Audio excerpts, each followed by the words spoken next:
Pinapayuhan ang mga magsasaka sa Nueva Ecija na anihin na ang mga palay na maaari ng anihin bilang paghahanda sa paparating na bagyong Pipito.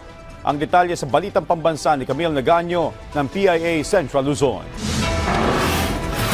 Sa isinagawang pre-disaster risk assessment ng Provincial Disaster Risk Reduction and Management Council ay pinapayuhan ng Office of the Provincial Agriculturist o OPA ang mga kababayang magsasaka na anihin na ang mga maaari ng anihin na palay. Ayon kay SID Provincial Coordinator Conrad Marquez, ito ay bilang paghahanda sa parating na bagyong Pepito at para makaiwas sa posibleng epekto o mas malaking danyo sa mga taniman. Anihin na po natin yan, wag na po tayong katagsapalaran. At para po bumagyo man, kampante na po tayo na yung pong ating mga palay ay nakasilop na, naibenta na, naging puhunan na para ngayong tag-araw.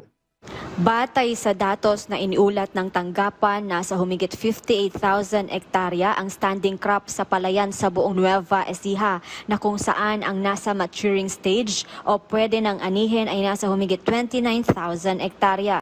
Kaugnay nito ay patuloy ang koordinasyon ng OPA sa Department of Agriculture para sa kakailanganing tulong tulad ng libreng binhi ng mga maapektuhang magsasaka, kasama na ang mga katatanim pa lamang at nasa reproductive stage ang palayan. Mula sa Philippine Information Agency, Gitnang Luzon, Camille C. Naganyo para sa Balitang Pambansa.